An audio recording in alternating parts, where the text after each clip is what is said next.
Oke guys, kita langsung aja kita pengen ngebahas dari aplikasi Bantu Saku nih. Ini dia aplikasi Bantu Saku ya, dan kalian bisa melihat di situ bahwasannya kita sudah punya tagihan ini sebesar 4.404.000 rupiah. Lumayan banyak ya guys, dan kita pengen lihat ini sudah keterlambatan karena kemarin tuh tanggal jadwal pembayarannya di tanggal 27 bulan 2 tahun 2021, dan kita pengen cross check dulu. Yup, di situ kalian bisa melihat sendiri bahwasannya total tagihannya itu Rp4.404.000. Pinjaman pokoknya Rp2.204.000 dan dikenakan denda keterlambatan sebesar Rp2.200.000. Lumayan banyak ya. Udah selipat juga ini guys denda keterlambatannya karena memang mungkin belum mampu melakukan pembayaran. Dan kita pengen cross check apakah aplikasi Bantu Saku ini sudah OJK atau belum ya. Kita pengen cross check dulu. Banyak ini pertanyaan yang seperti ini. Bang, apakah ini aplikasinya sudah OJK atau belum? Kita pengen cross check dulu. Dan sebentar, ini dia kita udah download. Jadi kawan-kawan tinggal bisa melihat saja nanti. Oke, ini dia perusahaan fintech lending berizin dan terdaftar di OJK per 29 Juni 2021. Jadi sekarang tuh kalau kalian pengen pinjol, dan aku tidak menyarankan kalian minjol ya, karena sudah pasti ada biaya-biaya tambahan yang harus kita bayarkan ketika kita menggunakan aplikasi pinjol ini. Terus itu udah pastilah, pasti ada biaya platform, biaya administrasi, biaya denda, bunga dan lain sebagainya ya. Dan hari ini kita pengen cross check. Kalian harus tahu apakah aplikasi Bantu Saku ini sudah terdaftar di OJK atau belum ya. Dan kita pengen lihat Bantu Saku. Bantu Saku itu ada di urutan berapa ya? Itu pertanyaan yang pertama. Itu Bantu Saku ada di urutan, ya ini dia Bantu Saku, kalian bisa melihat di urutan 106. Aplikasi Bantu Saku sudah terdaftar di OJK di urutan 106.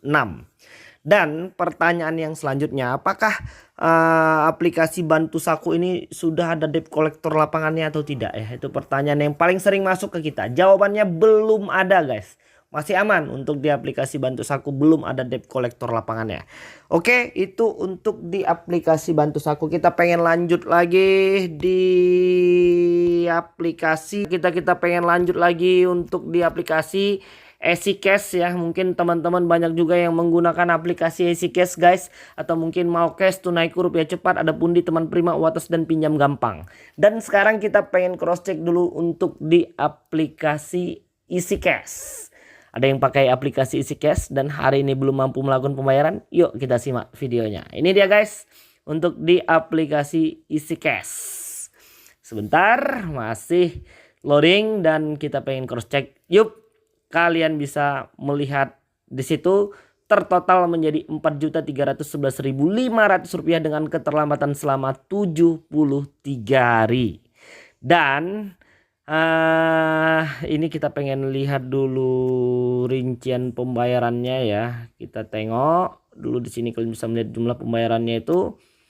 Yup, ini dia kalian bisa melihat ya. Itu tertotal 4.311.500 itu setelah pembayaran pertama, kedua, ketiga dan keempat, yaitu 1.180.000, 1.113.000, 1.045.000 dan 972.000.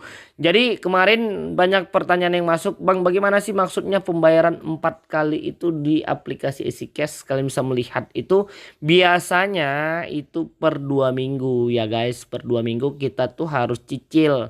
Jadi sebenarnya sih ya emang bener jadi 2 bulan ya. Tapi per 2 minggu ya sama aja. Kita tuh berharap kalau ada aplikasi pinjol tuh yang ngasih angsuran dan kreditnya itu per bulan ya kan. Jadi kalau per 2 minggu ya sama aja kita tuh belum gajian atau mungkin belum mendapat gaji bulanan ya sama aja ya. Dan kita pengen cross check dulu untuk di aplikasi EasyCash apakah mereka itu sudah terdaftar di OJK atau belum. Kita pengen cross check dulu guys. Ini dia aplikasi EasyCash itu ada di urutan atas ya. Ada di urutan atas. Yup, ini dia kalian bisa melihat aplikasi EasyCash di urutan 37 dan aplikasi EasyCash dinyatakan sudah terdaftar di OJK. Dan pertanyaannya, apakah aplikasi EasyCash ini sudah ada debt collector lapangannya atau tidak? Berdasarkan pengalaman dan pengakuan dari beberapa teman-teman dari subscriber, katanya ada yang sudah pernah ketemu sama debt collector lapangannya ya. Tapi itu masih pada umumnya di daerah Jabodetabek, walaupun belum jelas Jabodetabek itu di mananya. Dan aku pengen mengingatkan kalian agar membuang semua rasa panik yang berlebihan dan membuang semua rasa takut. Ya, karena hari ini kita yakin abang-abang debt collector lapangan dari aplikasi pinjol ini juga akan bersikap sopan dan santun ya. Mereka akan menyampaikan perihal masalah hutang piutang dan kita wajib kooperatif ketika mereka datang dengan baik. Ya, karena mereka juga adalah saudara sebangsa setanah air kita yang hari ini masih sama-sama berjuang dan bertugas untuk menagih hutang. Ingat, dengan catatan sopan dan santun. Oke, untuk di aplikasi Sikesh kita pengen lanjut untuk di kredit pintar ya. Mungkin ini aplikasi yang sudah lumayan legend ya, dan sudah lumayan senior untuk di dunia perpinjolan. Dan kalian akan melihat di aplikasi kredit pintar ini kita sudah keterlambatan 500 hari lebih. Oke, kita pengen lihat tagihannya dulu, ini dia. Dan kalian bisa melihat terlambat 365 hari, itu sama dengan 1 tahun. Dan jatuh temponya kemarin itu di 23 Desember tahun 2020. Dan hari ini sudah memasuki 26 Juli 2021. Sudah 500 hari lebih. Dan jumlah tagihannya di situ menjadi 1.200.000. Ini kemarin pinjamannya kalau nggak salah di angka 600.000 ya.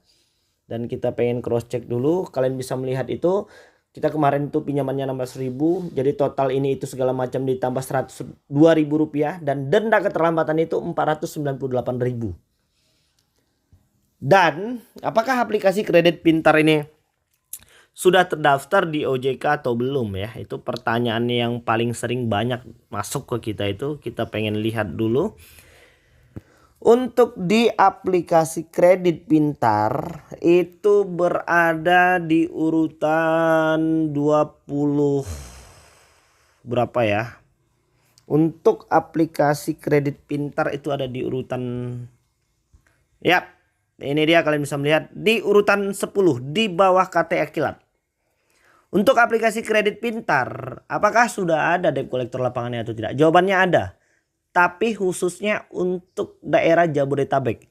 Selain untuk daerah Jabodetabek itu belum ada, sesuai dengan pengetahuan dan pengalaman kita dan beberapa komentar dari teman-teman yang lain itu belum ada untuk di lain daerah Jabodetabek. Jabodetabek juga itu nggak semuanya, masih banyak daerah-daerah yang hari ini belum tersentuh oleh debt collector lapangan dari aplikasi kredit pintar. Ya, dan aku pengen mengingatkan ya, kalian tuh nggak perlu panik, nggak perlu takut ya, harus bisa bersikap tenang ya. Kalian harus bisa menguasai diri kalian sendiri terlebih dahulu ya, dan mengontrol semua emosi yang hari ini kita sedang dalam keadaan susah ya. Dan aku pengen mendoakan kita semuanya bisa segera bangkit kembali lah dari segala macam permasalahan yang hari ini sedang kita hadapi. Dan kita pengen lanjut di aplikasi yang terakhir, itu ada di aplikasi Rupiah Cepat. Kemarin ini ada yang ditangkap, tapi itu RP Cepat, bukan Rupiah Cepat. Kalau Rupiah Cepat itu kita pengen cross check dulu apakah dia memang sudah benar legal dan terdaftar di OJK atau tidak. Beda Rupiah Cepat sama RP Cepat. Yang kemarin ditangkap itu RP Cepat. Singkat, walaupun RP itu singkatan dari rupiah ya, tapi yang aslinya itu Rupiah Cepat. Dan kita pengen cross check dulu. Dan kalian bisa langsung di aplikasi Rupiah Cepat. Di situ sudah keterlambatan selama 562 hari. Dengan cicilan saat ini Rp723.201. Kenapa sedikit bang yang ini? Iya, memang kemarin tuh untuk di tahap awal ya, untuk di aplikasi Rupiah Cepat ini pinjamannya sekitar 300 sampai 350 ribu gitulah. Karena di tahap awal itu hampir semua aplikasi pinjaman uang online itu tidak memberikan limit yang besar. Hanya saja saat ini teman-teman itu karena memang mungkin dengan semua kemudahan yang diberikan aplikasi pinjol ini semakin tergiur ya. Dan mereka ketika kita belum mampu melakukan pembayaran, mereka akan bilang ke kita, ayo cepat dibayar, nanti kita akan naikin limitnya. Padahal itu merupakan salah satu jebakan ya kawan-kawan, hati-hati. Jadi untuk yang hari ini memang berkomitmen pengen lepas dari semua aplikasi pinjol ini, jangan lagi minjol ya. Stop minjol itu merupakan salah satu langkah jitu yang hari ini bisa menyelesaikan semua permasalahan ini. Oke, ini dia untuk di aplikasi Rupiah Cepat itu ada keterlambatan 562 hari dengan cicilan saat ini sebesar Rp723.100. Oke. Kita pengen lihat dulu aplikasi Rupiah Cepat. Apakah aplikasi Rupiah Cepat ini sudah terdaftar di OJK atau belum ya. Kita pengen cross check dulu guys. Oke, kalian bisa melihat ya. Yuk, itu dia aplikasi Rupiah Cepat di urutan 24 terdaftar di OJK. Dan pertanyaannya, apakah debt collector lapangan dari aplikasi Rupiah Cepat ini sudah ada atau belum? Ya, itu pertanyaan yang paling sering banyak dan masuk ke kita. Dan jawabannya belum ada guys. Untuk di aplikasi Rupiah Cepat ini masih aman ya. Jadi mungkin itu dulu yang bisa aku sampaikan dan mudah-mudahan video ini bermanfaat untuk kita semua. Assalamualaikum warahmatullahi wabarakatuh.